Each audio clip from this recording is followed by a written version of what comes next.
तो hello students, आप सभी का स्वागत है हमारे एक न्यू वीडियो में। तो आज हम देखने वाले हैं क्लास 10 का सोशल साइंस का मोस्ट इंपॉर्टेंट ऑब्जेक्टिव क्वेश्चन, जो कि आपके एग्जाम के लिए बहुत ही ज़्यादा इंपॉर्टेंट है। और ये वीडियो तो खासकर बहुत ही ज़्यादा इंपॉर्टेंट होने वाला है, क्योंकि इसमें से जितने सारे भी क्वेश्चंस मैंने लाए हैं आपके लिए, ये सारे के सारे बहुत ही ज़्यादा इंपॉर्टेंट है। तो आप लोग प्लीज़ वीडियो को थोड़ा सा स्किप मत करेगा और अच्छे से देखिएगा। और अगर हमारे चैनल पर पहली बार आए तो प्लीज़ चैनल को सब्सक्राइब कर लीजिएगा, ठीक है। तो फटाफट से हम देखते हैं क्वेश्चन यहाँ पे हमारा क्या है। यहाँ पे हमारा पहला क्वेश्चन की स्वतंत्रता, समानता एवं बंधुता का नारा किस क्रांति की देन है। यानी कि यहाँ पे जो बोला गया स्वतंत्रता, समानता और बंधुता का जो नारा है वो किसने दिया था, तो किसने दिया था, तो फ्रांसीसी क्रांति ने दिया था। इसका हमारा आंसर हो जाएगा ख, राइट आंसर हो जाएगा, ठीक है। इसके बाद क्वेश्चन में दूसरा कि बिस्मार्क जर्मनी का प्रथम चांसलर कब बना, तो प्रथम चांसलर कब बना था, तो 1771 ईस्वी में बना था प्रथम चांसलर। तो इसका हमारा आंसर हो जाएगा ख, राइट आंसर हो जाएगा, ठीक है। अब हम देखते हैं क्वेश्चन नंबर तीसरा कि मनुष्य स्वतंत्र पैदा हुआ है किंतु वह सर्वत्र बंधनों में जकड़ा हुआ है, यह कथन किस दार्शनिक का है। तो यह कथन किसका है, तो यह हमारा हो जाएगा रूसो का हो जाएगा, राइट आंसर, ठीक है। उसके बाद देखते हैं क्वेश्चन नंबर 4 की किसके कल्पनादर्श यानी कि यूटोपिया में एक आदर्श साम्राज्य की कल्पना की गई, तो किसके कल्पनादर्श में की गई थी। तो फोर्थ का जो हमारा आंसर है वो डी यानी कि फ्रेडरिक सारायू, ठीक है। अब हम देखते हैं क्वेश्चन नंबर 5 की यंग इटली की स्थापना किसने की, तो यंग इटली की स्थापना किसने की थी, तो मेदसिनी ने की थी, ठीक है। अब हम देखते हैं क्वेश्चन नंबर 6 की असहयोग आंदोलन की समाप्ति, सेकेंड, असहयोग आंदोलन की समाप्ति किस घटना से हुई, तो किस घटना से हुई थी असहयोग आंदोलन की संपन्ना, तो चोरी चोरा कांड की हिंसात्मक घटना से हुई थी, यानी कि इसका हमारा आंसर हो जाएगा राइट आंसर हो जाएगा, ठीक है। अब देखते हैं क्वेश्चन नंबर 7 की भारत छोड़ो आंदोलन की शुरुआत कब हुई, तो कब हुई थी भारत छोड़ो आंदोलन की शुरुआत, तो ये हमारा हुआ था 1942 में, ठीक है। इसमें क्वेश्चन नंबर 8 की गदर पार्टी की स्थापना किसने की, तो इस गदर पार्टी का जो स्थापना किसने किया था, तो लाला हरदयाल ने किया था, ठीक है। इसका हमारा आंसर हो जाएगा ख यानी कि राइट आंसर। उसके बाद क्वेश्चन नंबर 9 है कि स्वदेशी आंदोलन की प्रेरणा से भारत माता की छवि को किसने चित्रित किया, तो किसने किया था, एक बंगाली कवि थे, ठीक है, उसने किया था। इसका नाम हमारा हो जाएगा अविंद्रनाथ टैगोर, उसी ने किया था, ठीक है।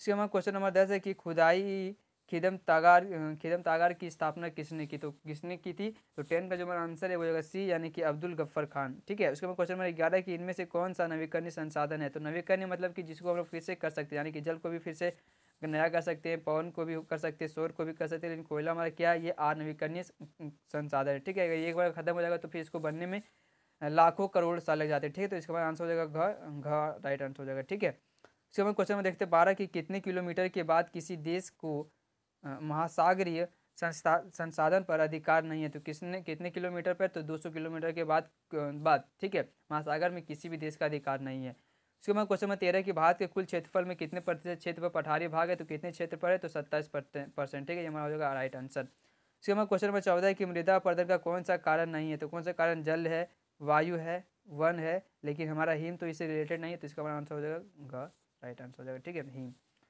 अब हम देखते हैं क्वेश्चन नंबर 15 कि भारत में उपलब्ध स्तनधारियों में से कितने प्रतिशत को लुप्त होने का खतरा है, तो कितने प्रतिशत होने का खतरा है, तो इसका आंसर जो है आपको कमेंट बॉक्स में बताना है, ठीक है, कितने परसेंट का होगा, ठीक है। सो हम देखते हैं क्वेश्चन नंबर 16 की सदाबहार वृक्ष चीड़ एक औषधीय वनस्पति है, यह किस राज्य में पाया जाता है, तो यह किस राज्य में पाया जाता है, तो हिमाचल प्रदेश में पाया जाता है, ठीक है। उसके बाद क्वेश्चन नंबर 17 है कि पेड़ एक विशेष असीमित दयालु और उदारपूर्ण जीवधारी है जो अपने सतत पोषण के लिए कोई मांग नहीं करता और दानशीलता पूर्वक अपने जीवन की क्रियाओं को भेंट करता है। यह अभी की रक्षा करता है, यह सभी की रक्षा करता है और स्वयं पर कुल्हाड़ी चलाने वाले विनाशक को भी छाया प्रदान करता है। यह कथन किसका है, तो यह कथन किसका है, तो यह हमारा गौतम बुद्ध का, ठीक आंसर हो जाएगा ख राइट आंसर। उसके बाद क्वेश्चन नंबर 18 है कि विश्व में कुल आयतन का लगभग कितना प्रतिशत भाग महासागरों में पाया जाता है, तो कितना प्रतिशत पाया जाता है, तो 71%, ठीक है, ये हमारा हो जाएगा राइट आंसर। अब हम देखते हैं क्वेश्चन नंबर 19 कि बहुउद्देश्य परियोजना का कौन सा लाभ है, तो बहुउद्देश्य परियोजना का कौन सा लाभ है, बाढ़ पर नियंत्रण ये भी है, सिंचाई की सुविधा ये भी है, जल विद्युत उत्पादन ये भी है, और घ राइट आंसर हो जाएगा डी यानी कि उपयुक्त सभी, ठीक है। उसको हम क्वेश्चन में देखते हैं कि 20 पश्चिमी राजस्थान में वर्षा जल संग्रहण की रीति किस कारण से कम हो रही है, तो किस कारण से हो रही है, इसका हमारा आंसर हो जाएगा ख यानी कि इंदिरा गांधी नहर से 12 माह से जल की सुविधा मिल रही है, ठीक है। वहाँ पे जो राजस्थान में सबको क्या मिल रहा है, इंदिरा गांधी नहर से 12 महीना जल मिल रहा है, तो वो अपने जो वर्षा जब होती है तो वो पानी को स्टोर नहीं करते, धीरे धीरे कम होते जा रहा है इसका, ठीक है। तो इसका आंसर हो जाएगा खाद इंदिरा गांधी नहर। और हम देखते हैं क्वेश्चन नंबर 21 कि किसी देश की राष्ट्रीय आय को उसको उसकी कुल जनसंख्या से भाग देने पर निम्नलिखित में से क्या प्राप्त होता है? तो क्या प्राप्त होता है? सकल घरेलू उत्पाद यानी कि GDP। ठीक है, इसको आपको याद कर लेना है क्योंकि इससे क्वेश्चंस हर बार आपसे पूछे जाते हैं और कि इस बार भी एग्जाम में आपको पूछे जाएंगे इससे। ठीक है, तो आप लोग प्लीज़ इसको सही से कर इस टॉपिक को क्लियर कर लीजिएगा। ठीक है, उसके बाद देखते हैं क्वेश्चन नंबर 22 की एक अमीर परिवार की लड़की के लिए विकासात्मक लक्ष्य क्या होगा? तो उसके लिए विकासात्मक लक्ष्य क्या होगा कि उसके भाई को जितनी स्वतंत्रता मिलती है उतनी भी स्वतंत्रता उसे भी मिले। तो ये हमारा जो राइट आंसर। अधिक दिनों तक काम मिले तो अमीर लड़की है तो उसको काम की ज़रूरत भी नहीं है। बेहतर मजदूरी मिले ये भी नहीं होगा। अधिक बिजली प्राप्त हो तो इससे सबको कोई रिलेटेड नहीं, उसको कि मतलब जितना मेरे भाई को मिल रहा है स्वतंत्र उतना मुझे भी मिलना चाहिए, लड़की का कहना होता है। तो ये उसके लिए यही हो जाएगा उसका विकासात्मक लक्ष्य। ठीक है, और हम देखते हैं क्वेश्चन नंबर 23 की शिशु मृत्यु दर क्या है? तो शिशु मृत्यु दर है कि किसी वर्ष में पैदा हुए 1000 जीवित बच्चों में से 1 वर्ष की आयु से पहले मर जाने वाले बच्चों को अनुपात को क्या कहते हैं? शिशु मृत्यु दर। तो इसका मतलब राइट आंसर हो जाएगा ख, राइट आंसर हो जाएगा। ठीक है, उसके बाद देखते हैं क्वेश्चन नंबर 24 की निम्नलिखित में से ऊर्जा के मुख्य स्रोत कौन कौन से हैं? तो ऊर्जा का मुख्य मुख्य स्रोत कौन सा है? तो कोयला भी है, विद्युत भी है, पेट्रोलियम भी है। तो इसका आंसर हो जाएगा डी यानी कि उपरोक्त सभी घाट। ठीक है, और हम देखते हैं क्वेश्चन नंबर 25 की निम्नलिखित में से कौन सी आर्थिक गतिविधियां तृतीयक क्षेत्र में नहीं आती? तो तृतीयक क्षेत्र मतलब हो जाता है हमारा संगठित क्षेत्र। ठीक है, तो बैंकिंग में भी आ जाएगा, अध्यापन भी आ जाएगा, पढ़ने पढ़ाना, किसी कॉल सेंटर में काम करना, ये भी सेवा कर रहा है तो ये हो जाएगा। इसका हमारा आंसर जो था यानी कि मधुमक्खी, ये हमारे तृतीयक क्षेत्र में नहीं आता मधुमक्खी पालन। ठीक है, तो हम देखते हैं क्वेश्चन नंबर 26 की मनरेगा का विस्तारित रूप चुनिए। तो मनरेगा क्या हो जाएगा? महात्मा गांधी राष्ट्रीय ग्रामीण रोजगार गारंटी अधिनियम, ये वाला जो हो जाएगा आंसर। ठीक है, महात्मा गांधी राष्ट्रीय ग्रामीण रोजगार गारंटी अधिनियम, ये हो जाएगा हमारा आंसर। अब हम देखते हैं क्वेश्चन नंबर 27 की किसी वर्ष में उत्पादित डैश के कुल मूल्य को सकल घरेलू उत्पाद कहा जाता है? तो क्या कहा जाता है? सभी अंतिम वस्तुओं और सेवाओं को। ठीक है, सब सेवाओं के कुल मूल्य को सकल घरेलू उत्पाद कहा जाता है। 27 का जो हमारा आंसर है वो हो जाएगा बी। अब हम देखते हैं क्वेश्चन नंबर 28 की सलमा एक सरकारी अस्पताल में नर्स का कार्य करती है। सलमा किस क्षेत्र की गतिविधि? तो क्या सलमा सरकारी अस्पताल में काम करे तो ये हमारा हो जाएगा संगठित। ठीक है, संगठित, तो ये इसका आंसर हो जाएगा हमारा डी, संगठित क्षेत्र। तो मैं क्वेश्चन 29 की भारत के किस क्षेत्र में छुपी हुई बेरोजगारी पाई जाती है? तो किस क्षेत्र में पाई जाती है? तो ख यानी कि कृषि क्षेत्र में ज़्यादा पाई जाती है। ठीक है, औद्योगिक क्षेत्र में पाई जाती है, सेवा क्षेत्र में पाई जाती है, लेकिन कम पाई जाती है। ठीक है, लेकिन सबसे ज़्यादा किस में पाई जाती है? तो कृषि क्षेत्र में सबसे ज़्यादा पाई जाती है छुपी हुई बेरोजगारी। ठीक है, हम देखते हैं क्वेश्चन नंबर 30 की एक क्षेत्र के श्रमिक माल का उत्पादन नहीं करते। तो इस क्षेत्र के श्रमिक माल का उत्पादन नहीं करते तो कौन से क्षेत्र का माल का उत्पादन नहीं करता? तो इसका हमारा ऑप्शन है कि प्राथमिक, तृतीयक, द्वितीयक या चतुर्थक। तो 30 का जो हमारा आंसर है वो होगा तृतीयक यानी कि सॉरी तृतीयक। ठीक है, तृतीय यानी कि तृतीयक में क्या होता है? सिर्फ सेवा का काम होता है, तो इसमें श्रमिक माल का उत्पादन नहीं करते। इसमें माल का उत्पादन क्या करते हैं? प्राथमिक से ज़्यादा होता है। ठीक है, माल का उत्पादन कच्चा माल। उसके बाद देखते हैं क्वेश्चन नंबर 31 की बेल्जियम में सत्ता की साझेदारी के संबंध में कौन सा कथन असत्य है? तो कौन सा कथन असत्य है? तो 31 का जो हमारा आंसर है वो सी यानी कि बेल्जियम में अलग सरकार है और इसमें डच एवं फ्रेंच भाषी समुदायों का असमान प्रतिनिधित्व है। ठीक है,